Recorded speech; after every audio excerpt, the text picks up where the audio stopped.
KPMG is going to facilitate it again. Same as last time, questions really matter, so he's not going to go too long before he throws it back at the question. Yeah, we've had a discussion. Next time we're going to have it where you can text your questions in. I know a lot of you don't feel comfortable asking questions in a big group, but it makes all the difference if you do. So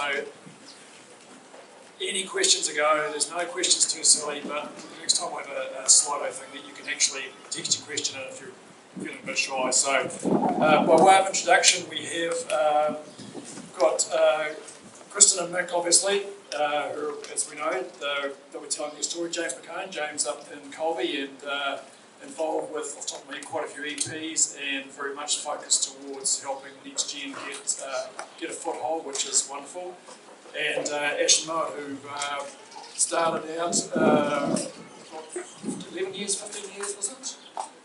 15 years ago, came to New Zealand, and I know most of them by trade, and from India, and they have worked their way through wages, worked up through the farming system, through their self-starters to veggie management, and then sheepwalking, and this year they will be in possession of their own farm. So fantastic success story, hard work and dedication, and credit to them for what's possible. So without further ado, Brent. Thanks, Al. Hey, look, really appreciate the opportunity to be here today. It's always a pleasure to be asked back to do these types of events, especially to the quality of this one. It's awesome to see a great crowd. And so, look, I know it's the lunchtime session. It's in the speakers' gigs. It's always talked about as the graveyard session because the audience has had a wonderful lunch. And did you have a wonderful lunch? Good, you can talk, that's what I want. Yeah, so you might be just thinking, oh, you're going to just lax back here until the clock goes 2:45. So, no, that's not the case. What we're going to do is I'm going to kick things off with these guys, ask a couple of questions, but I really want some audience participation. The gold you've got in front of you today is not a whole lot of 55-year-olds sitting up here talking about how the war was won. You've got people that have just done what some of you and a lot of this room want to aspire to do. So don't miss this opportunity. You don't get this that often to be able to sit in a room and ask the questions you've got the opportunity to do now. Now I understand we've got a couple of mics roving around. We'll do the admin first. I think we've got one here, one there. So we might grab one of the mic guys just to head that way. Now, so before you ask a question, make sure you've got a mic, so keep the hands up, and you don't want me standing here all day talking. So please think of a question, and we'll look forward to a bit of discussion. Righto. So look, thanks for the introductions, Al. I think we'll just kick off, and I want to pass a question I asked last year. If you all look back at your careers at the moment, if you could think of that one piece of gold that has got you started on your equity growth, what is it and why was it important to you? So look, I'll give these guys a wee rest for a start because they've had a full-on morning at it, and I might pick on you, James, for a start. Okay, thanks. So yeah, my name's James McCone, and apologies for my wife Belinda. We live up in Colvin, and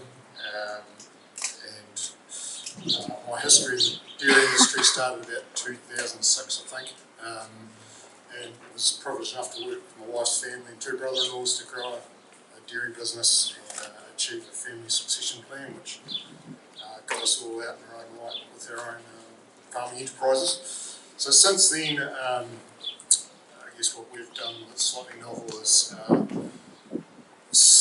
we've got a number of EPs and separate the land ownership from the operating companies in our farms, with the main priority around trying to achieve scalability within the industry and grow talent, mental talent on the way through and retain good people in our business.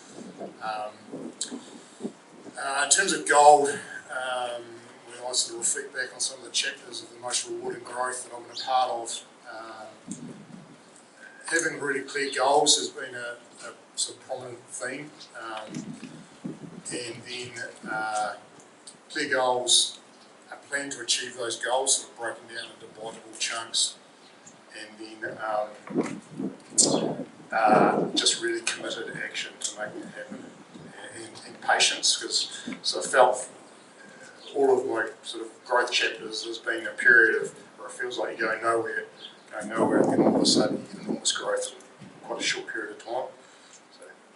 Just James, like to expand out a wee bit on that patience word, because that's something in agriculture that is actually really, really important when growing your career. Just expand that out. I guess for me, the patience bit comes after purpose. So, if you're doing something with a real intent and you've done your homework, you've built a plan, the patience bit is the actually seeing it through the tougher times and sticking to your plan, because it's the commitment bit. And any endeavour has its ups and downs, and it's been able to see your way through them and have commitment to your plan. So that's the old activities and behaviours rule.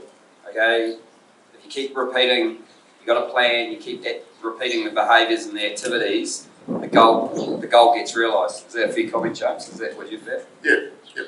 Good stuff. Thanks for kicking us off. I might, head to Noah and Ash in regards to, just quickly reflecting back on what's got you here today, but like James, just give us a wee bit of detail on the background, and then what's been your piece of gold that's helped you grow your equity. Beautiful work, just lovely work. I love that. We saw it fast. Mohit and I started farming with the Mason family, Tom and Susie Mason, to whom we owe our success today. And we were not the best farm assistants, but slowly progressed to the position of herd manager, unit manager, and farm manager. And then there was a question, we want to contract milk, and Tom said, yes, we should. And after 3 years, Mohit wanted to buy the herd, and it happened. And then came the golden opportunity to buy the farm. And we were so thankful to Tom and Susie for offering that opportunity to us before putting the farm on the market. And that's where it clicked. Yeah, I consider Tom Mason as my mentor. When I came to New Zealand from India, I never dreamt of owning a farm one day, but just wanted to enjoy a farm, learn the Kiwi style of farming, go back to India with that knowledge and skill and use it back there. But I think that has to wait now. Staying with the right person and believing that they also believe in your dreams, they are happy to support you is very important. And patience, that's the key. Waiting for the opportunity to come, and when it comes, just take it. Isn't it awesome that somebody that's chosen, a family that's chosen just to be Kiwi in the last, 10, 12, how long have you been in New Zealand? 17 years. 17 years. And look what they're achieving. About to own their farm this year. Man, what's that? Dream. So what I just heard from this great couple was mentors are really, really important. People that back you as an individual and prepared to give you an opportunity. So that's about relationship. So you've heard about patience, planning with purpose, activities and behaviours, and how important mentors and relationship is to growing your career. Thanks for sharing that. Have you had a big enough breath now? You're ready to answer some more questions. What's been your piece of gold on your journey in regards to growing equity? Probably early doors was the learning the value of people. We sort of thought, geez, I can get through a fair bit of work. If my farm team helps me a little bit, that'll be okay. But I suppose the value of our people and upskilling them, we learn pretty quickly. If the more skilled they are, the easier our jobs become. So probably the early bit was around that value in our people. Something else is probably just finding the right vehicle or like the right opportunity.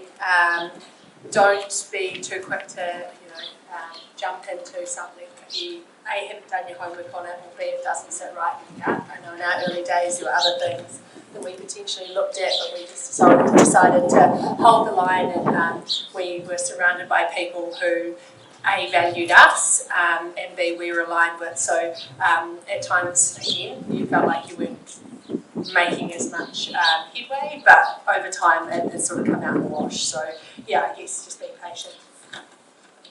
Absolutely. It's sort of backing up James' point, which is really good, but also that reflection on putting effort into people around you, and they can be up chain and on the same chain, or as an earlier employer, what you're putting into them. So some really good little pieces of gold that hopefully you're thinking about and writing down and to take away today. How's our microphone errors? Have they found some people yet? Oh, don't tell me you're going to do that. It is like the facilitation killer if you're going to leave me up here all day. These guys are not going to enjoy it, and I'm not going to get back third time. So you're going to have to think of questions, team. There's one. Take the first one. Well done, mate. We've talked, Mick and Kirsten spoke a little bit about relationships in their team. Could you all just elaborate on the sort of wider farm team you guys are using, your accountants, bank managers? And I suppose there's been some pretty in-depth conversations, especially from Mohit and Ashwini lately, about getting into farm ownership. So just elaborate on those conversations and maybe if you've made changes or how those have looked and experiences and things you've learned. So you've got the mic. Yeah, I suppose it's probably we're probably just making sure our accountants, bankers know exactly what's going on at any one time. So if we're looking at purchasing stuff or doing stuff, they're aware of exactly what we're doing and where our money is going. So I suppose just good communication with them and letting them understand where we're tracking and how we're tracking, and also the future. What does the future look like for us? Because if they don't understand what we want to do in the future, it makes it difficult for them to plan, and I suppose where we want to head into the future. I've been part of a pretty broad team for a long period of time. It started with my two brother-in-laws, Duncan and Kevin O'Neill, and now we've got 4 different equity partners in with us, 3 of them. One of them's here, Simon Clisby, and so 3 of them are farm managers and gumboots who've got shareholdings in each of the operating companies of the 3 dairy farms. And then we've also got an investor from town, who's in with us in the land company, it's Stuart Netris. So all of our partners have got skills that I don't. That's sort of one of the sort of fundamental tenets that I believe is important in good, successful relationships. We each bring something more than just cash. And then we've also got the real professionals around us, our bankers and BDO are accountants, ASB are our bankers. We have a broad team.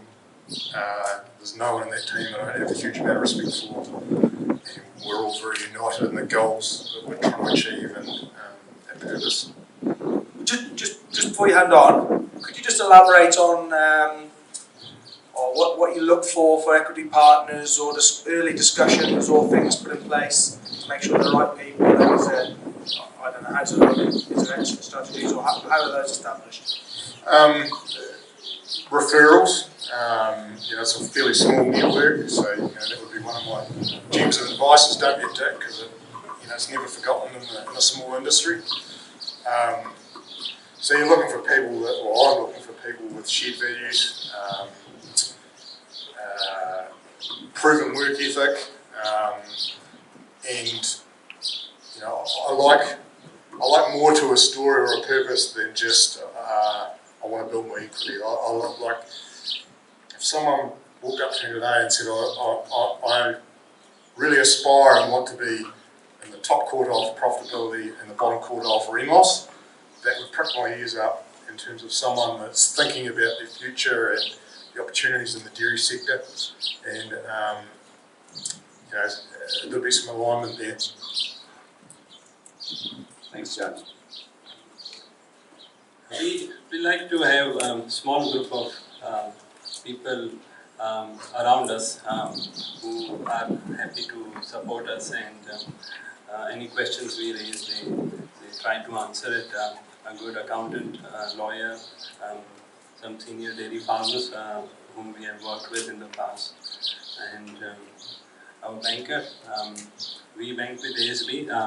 They have played a big role in helping us to buy the farm.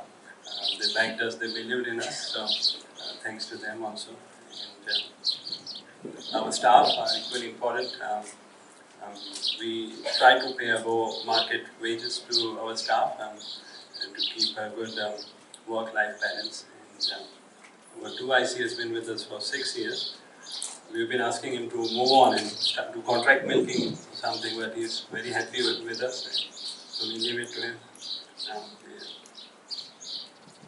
I would just like to add to the process of farm purchase, where last year we were not in the position to buy the whole farm. And Tom and Susie acknowledged that, and they gave us an option to purchase some part and lease the rest. But within 2 years, thanks to the payout, we were able to put the offer and get the whole bit. And the increasing value, 50% increase in the cow value suddenly has raised our equity to that level where we could break the lease on the 5-year lease we had on our lease land and make an offer, and it worked out. So it's a good time. Things I picked up out of that conversation around professionals and so forth is just that clear connection with them, so that the professionals are able to give you the best help by you being very open with them. So making sure there's a plan there, there's a visual part there, and then respecting the other parts of perhaps they're not professionals, but they're really important people in your business, whether they be equity partners or whether they be supportive people like Mason's have been. Next one. Just one question. I see a lot of young people here, probably maybe 2IC, whatever. And is there the bank? Maybe the banks can comment on what do they require for much equity, and the steps for that the bank require for somebody to get into their own stock and herd. I might grab that one. Look, I think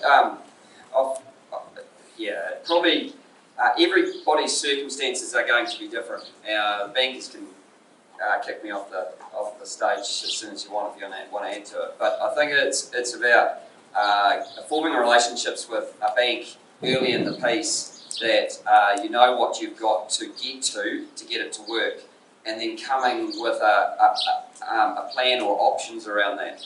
So the banks are very pretty much across the board have pretty similar lending criteria. But if you can understand from your point of view and your individual circumstances, what you've got to do to get around that lending criteria, and then how you can go about that, well then you've got an opportunity to perhaps put something together. And that might be leaning back on you've heard of 2 stories very much on James's and Mark's and Ash's in regards to how they've used investors and people that wanted to get around their businesses because of their skill sets. And no doubt you've heard it from Mick Kirsten O'Connor this morning. So you get that plan around you and then fit it to the bank's criteria. Now at times along the journey and in the cycle, the banks can be a wee bit more keener than they are at other times. What you're trying to do is build a long-term plan, so something that just doesn't work on a set payout, that it's actually going to satisfy what you want to do in the future. Very broad answer to a specific question. Thank you. Next one. Have any of you guys invested in anything outside of farming, like housing, along the way, or has it all been all equity through farming? We started farming in 2010, and we had a habit of saving. In 2014, we bought our first house in Christchurch, a brand new house. In 2018, we bought the second house. 2019 we bought a third lifestyle property, and in 22 we had the opportunity to go 50-50 share milking, and we had to sell 2 houses to buy the herd. So yeah, if there were no opportunities in farming, we still believe we can invest outside and let it grow. When the time comes, it will help us. Very limited. We've had some exposure to the share market, but in a proportion of equity, very small. But that's something that we'd like to grow. Just have some more liquid assets that might enable succession for us down the track. That's quite interesting, James. Is that because you had the philosophy with your plan and your purpose to just chuck everything you had, including the kitchen sink, at that strategy you had? You talked about that before. Yeah, absolutely. And all the money we could get that wasn't ours as well. We're fully committed. So just those two different strategies, using different investment types to get to a purpose. So obviously you're about to buy their own farm, where James just talked about how he's chucked the kitchen sink at it and then worked his relationships. How about you guys? Yeah, eggs in one basket. Just stuck to what we knew, and we had a vehicle when we were Dairy Holdings to allow us to do that through young stock. So rearing as many young stock as we possibly could was our main way of getting ahead. Everything went into young stock purchases or trying to grow stock numbers. Well, just very, because I'm a facilitator, I get to ask a wee question like this. I think all three of you would have gone through the last dairy crash, and I would say your, the low payout. Am I right by saying that all three of you would have gone through that? And at that time, you would have been fully committed. How did you stay on that chain when that happened, compared to the times we've definitely had over the last wee while? Like, how did you stay in that when you actually felt, especially yourself and James, how did you stay in that when you knew everything was committed? I suppose it's just we had a plan and a goal in mind and a vision of getting to farm ownership, and it was going to take more than the payout to stop us. So we just cut our cloth to make it fit. So we did whatever possibly we could. Coos worked off farm, had personal budgets. Every cent was accounted for. So I suppose it was just being really disciplined, and we would probably a fair bit of sacrifice around what we could do and couldn't do. So a lot of sacrifice and just really knowing our own personal budgets and where we're going to spend our money. My response would almost be a shadow carbon copy of that. We had a plan and knew that it would be cyclical, and really just hunkered down. Wasn't easy, but we had to have confidence that our plan was sound. And we'd also put in place some risk management. We had some hedging on the price. And, we thought about that scenario before it happened. Still didn't make it any more fun to go through that.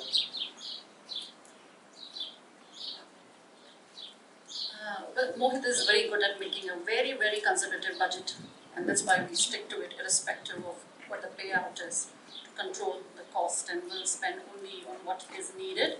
And at the end of the season, when you see, and then you make decisions around if your system needs any inputs or upgradation. But one thing that helped us really stay afloat was stock sales. So we raised a lot of calves. This season we didn't have a single bobby calf on the farm, and all those calves have already been sold.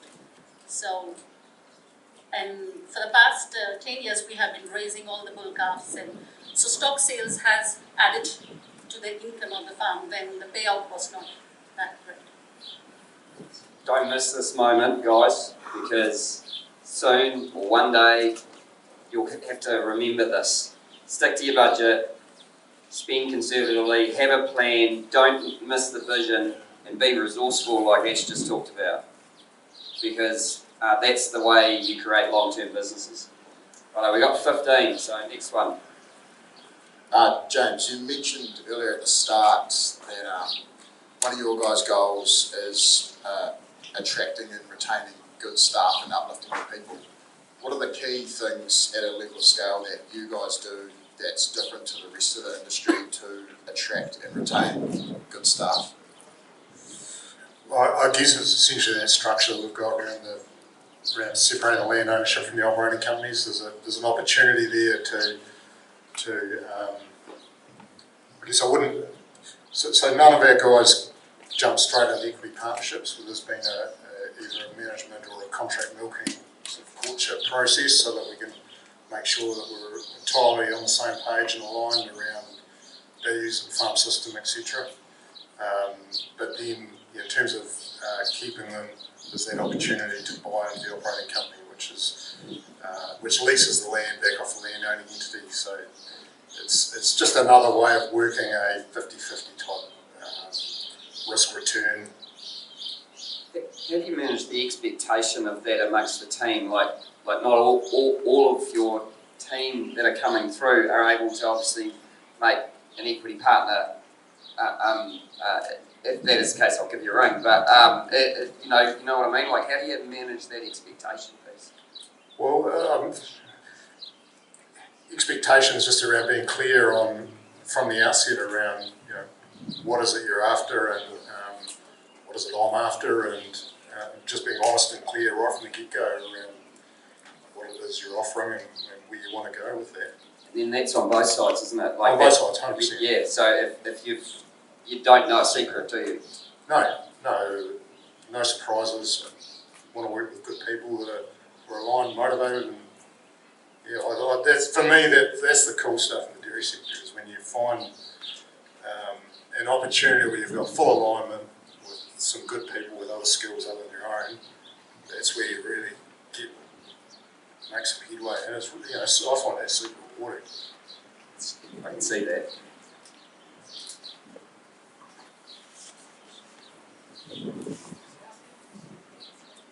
Charlie?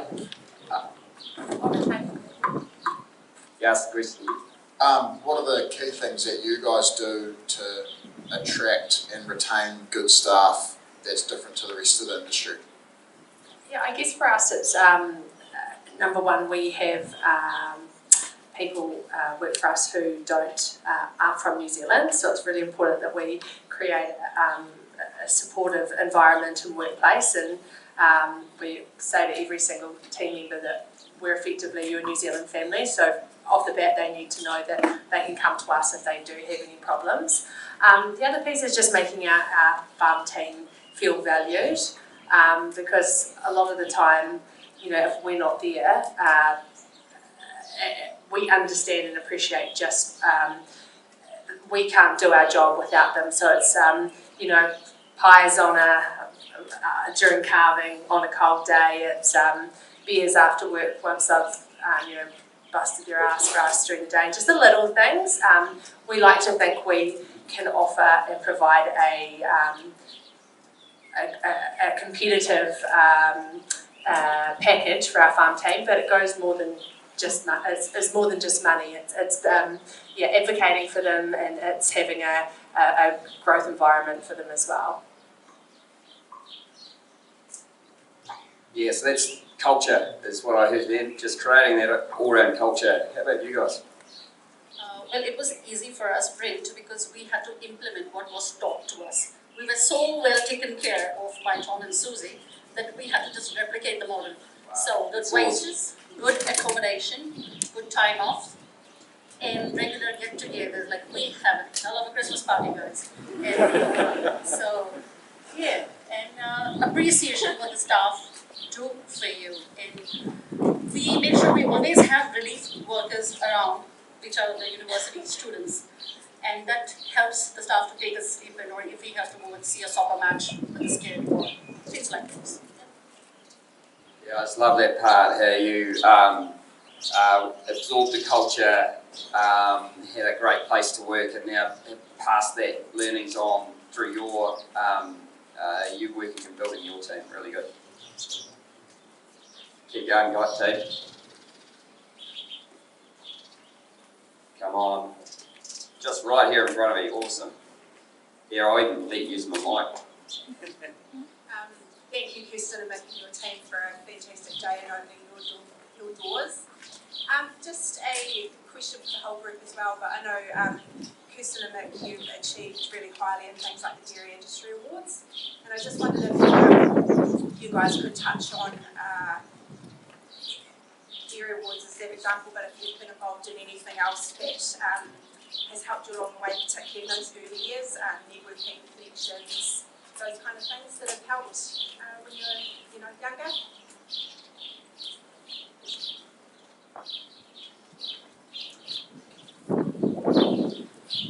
Yeah, I suppose it's just surrounding ourselves around with good people, so who we socialise with.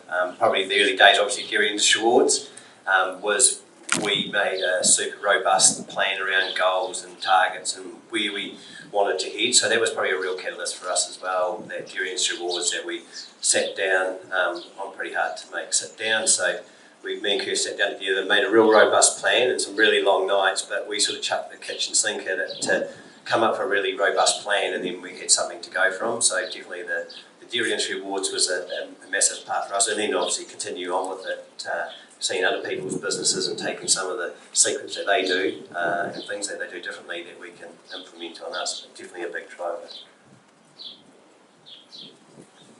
Early days we similar Dairy Industry Awards. I think my brother-in-law trumped our results, so I got pipped with that.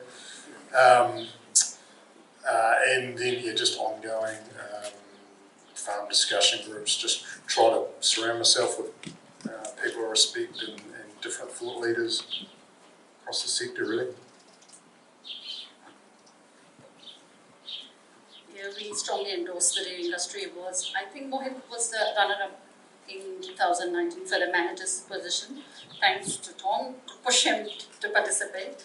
But the experience that we had is we learned more about our own farm, which we did not, the information that we got, the access to data. So that was phenomenal, which broadens your perspective when you dive into the financial part and the environmental stuff. So that was a big learning experience. And we were out of the hole and we landed with the first contract making job then. But we have a Tom and Susie. Got we have a bit more time. Last. Go over here. Just expanding on that a little bit, what specifically, I know you said it, investing in yourselves as away from the speakers, what specifically do each of you do to invest in yourselves to increase your capability, if anything? I know DI is one of them, what else would you do or have you done that has actually, and how important it is to you as your capability in the matrix of things? You know, is it an ongoing process or you know it all now, there's no need? Where does that sit? Probably the longer I've been here, the more I feel like the less I know, especially around cows and grass now. As I said, try and spend time with people I respect, and I've taken on a few governance roles that are in other farming businesses just to see, how others are dealing with things and getting a range of viewpoints around the table. Done other professional development, did some ice house stuff. Volunteer governance program.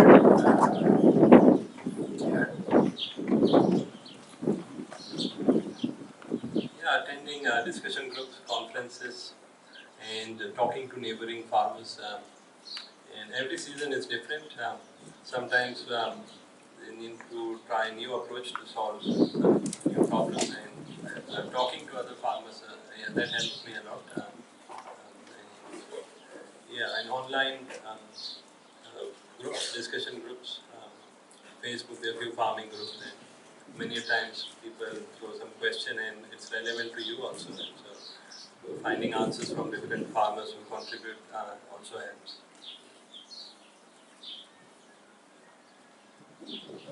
Actually, do the odd bike ride and run with peers, farmers in the basin, and just it sort of turns into rolling, chewing the fat on whatever's topical, and it's probably as much value, or has been as much value as anything. Yeah, we have the bullwhackers, so a few pretty good farmers in that group as well. So I suppose it's just having conversations where we all do stuff differently, but we all will, supply milk. It's not, we tell each other what we do. It's not, he doesn't have the best dairy, so we're not sort of competing. So we're always looking after each other, or listening to their ideas and seeing how I can twist it to mine. Obviously with my dairy holdings role, there's heaps of fantastic young people coming through that sort of motivate you as well. So heaps of young guys coming through sort of keep you on your toes and a little bit competitive, I suppose. So you're always sort of trying to stay in touch with them. So there's always a bit of motivation with that, and just having that clear plan around where we're heading. Excellent. Got time for one more. Johnny. Sorry. Three great examples of different ways of progressing through the industry, 50-50 and equity partnerships. The way I see it is quite a bottleneck of, say, contract milkers, long order sheep milkers. There's a lot of people that are holding on to 50-50 jobs. Press repeat. Cheers, Johnny. Sorry, you've got a great range of stories up here in terms of 50-50 share milking, equity partnerships.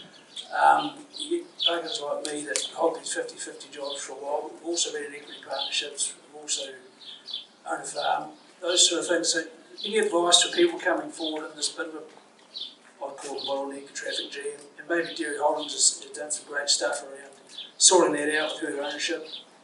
It's a really important path to go down. I think owning a herd of cows, the whole responsibility and everything else, the skill set that comes with doing that. So maybe any advice for people going forward that find themselves in that position, and you throw into that a bit of volatility around land, that is that goalpost shifting a little bit, and how do we keep people inspired and moving forward? Yep.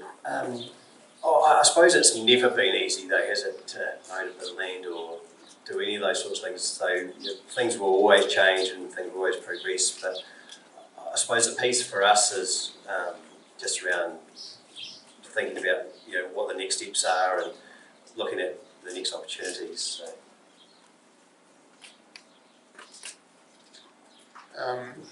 I guess to those that are in the older generation in the audience, it's thinking about succession, not necessarily your own family, but succession for the industry, and thinking about scalability and risk. There are still ways of building equity with a range of share milking and equity models, and I guess the younger generation just think about the value proposition, low cost farming, looking after the asset, looking after being farm proud, all those old sort of things around trying to get yourself into a 50-50 job still apply. I mean, there's nothing there, and getting out into the network with the real professionals, make it known what you want to try and achieve, and it starts filtering through. We have always believed in investing in assets that increase in value over time, so like cows, land, property.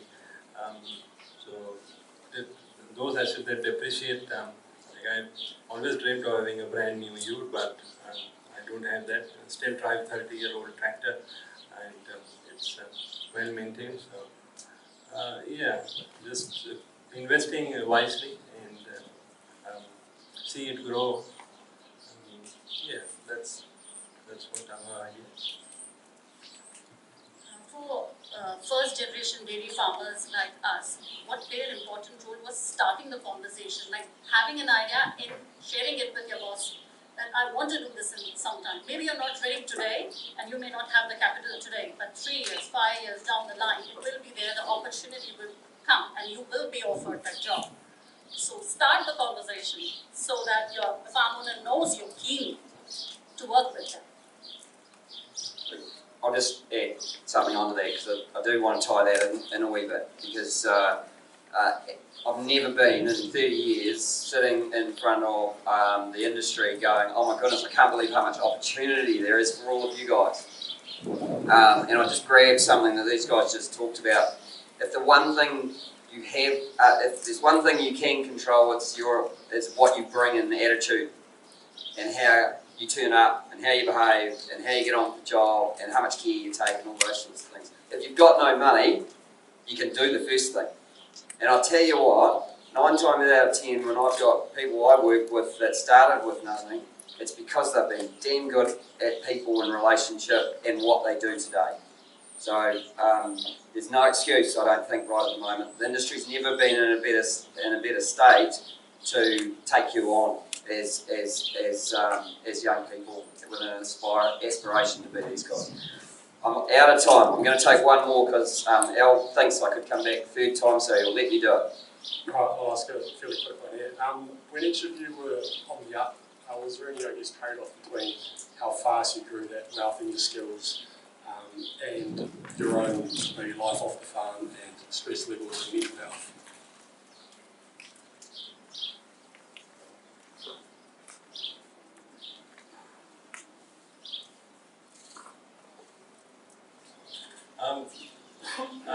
We have gone quite spiritual. We believe a lot in God and thank Him for most of the success we were getting. And our parents, they play a big role. There have been tough times, but believe, self-belief, and also believe in God that He will look after you. Just keep working. You will get there. Well, my answer would be yes. At times, other parts of life definitely were compromised. But I guess when you're setting your own goals and defining what success looks like to you, you're willing to go through those sacrifices as long as you can see the end to them. But yeah, there was a patch there where it was pretty unsustainable for me. But I had good people around me and had the confidence that what we were doing would lead us to a better place, which, as it's panned out, it has. But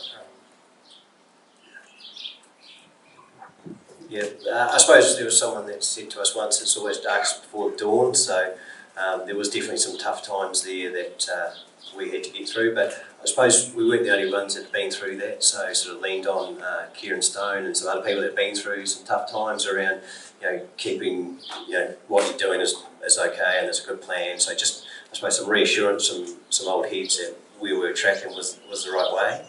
Definitely it is a trade-off sometimes around getting that balance right, but I think as we get older we see the more importance of it, but it is really important to get off farm, see your mates, because all those times you catch up with other people, catch up with other people with the same ideas or having the same problems, so definitely getting off farm's definitely a good way to help network as well. Awesome. Okay guys, we'll call it there. Hey look, quick summary from me, what's really coming out of you great people today has been purpose, patience, people, relationship, culture, faith, and the ability to surround yourself with great people that invest in not you and then give back to the industry. So thank you very much for putting yourselves in this spot. I really appreciate it. But also thank you for those who asked questions, and hopefully out of that 3/4 of an hour you got something to take away. Thanks for the opportunity.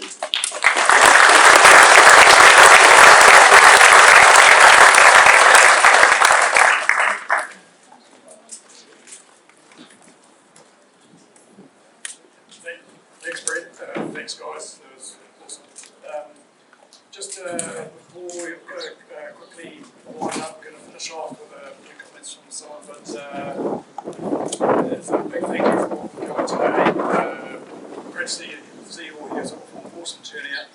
And, a fantastic host farm and host farmers were totally devastated. So, big shout out to our organiser, Anne Bird. I'm sure she just behind the scenes, she works and to the committee, so pretty grateful for that. Be sure and fill out your feedback forms. I think as Will said earlier, we're always looking for another host farm to go to, someone who's will share their story with us. I know they appreciate it, so it's a wonderful thing to do and for giving back. And if you want, and the committee, we're always looking for unions to help because we're just volunteers and we're all heavily on dairy and Z, and hugely appreciative for that. Would be dysfunctional without it, but at the end of the day, we are a bunch of farmers. So just to close, I've got in Pasture Summit in our DNA, there has been right from the outset, which we started back in the dirty dairy times, was Irish Connection. And with us today, we have a farmer from Ireland, dairy farmer from Ireland, who has been instrumental in the direction and success of the Irish dairy sector over the last 30, 40 years. So Mike Murphy is known to some of you. So it's always a risk getting moved to the microphone. We might feel liberty to pull the plug at any stage. I know we're out of time, but just to ask if Mike, if you'd come forward and based on what you've seen and heard today, if you might just make a few comments for us. Thank you. Thanks, Alan. Well, first of all, hugely impressed by the professionalism of the Pasture Summit outfit. In terms of Mick and Kirsten O'Connor, literally doing a magic job. I would give them 10 out of 10. I think any young people here today, if you took fully on board the lessons that they have so well communicated to you, I think you'll be on a tremendously sound pathway. Just want to briefly comment, because it's something that amazes me. If we believe in research, 80 years of New Zealand research and 65 years of Irish research have come up with exactly the same finding. The single biggest correlation with high profit is low cost. It's 4 times more important than production per cow. I'll repeat that again. The single biggest correlation that explains high profit is low cost. As we heard today, from Mick, that you can't control milk price, but you can control costs. And they've done it superbly in the sense of, to really think through, having 17 tonnes of pasture consumed per hectare at an average ME of 13. That is a hell of a great performance. And in terms of the lower, the high grass-based systems, what I have seen over the years is they throw off a lot more free cash, an awful lot more free time, hence giving a lot more good business, family options, lots more time to network with people, have fun, all sorts of things. I probably want to actually quite strongly emphasise people who look down on people, on grass-based systems, achieving maybe not terribly high production. Have you ever really asked yourself, what do you want to get out of your systems, out of your lives? Because all I can say is the people I know that who have a hell of a lot of fun in life and do extraordinarily well in dairy farming tend to be the ones who are very, very focused on grass-based production. And it's so simple to replicate simple systems. When I say simple systems, they're relatively simple systems, but executed superbly well. And just walking around today will say that have you noticed, how little stem was in the pastures? It's highly leafy. Driving around New Zealand the last couple of weeks, there's a fair bit of stem coming into the pastures. You're not seeing it here today. There were so many good things, that simple systems, easily replicated. And I honestly, I actually gave the Mick and Kirsten 10 out of 10. Will say that you've absolutely fantastic. Well done, fellas. And having the slightest doubt will say that that you will have much success in your lives and business. Thank you for opening up your farm today. Thank you. Bye.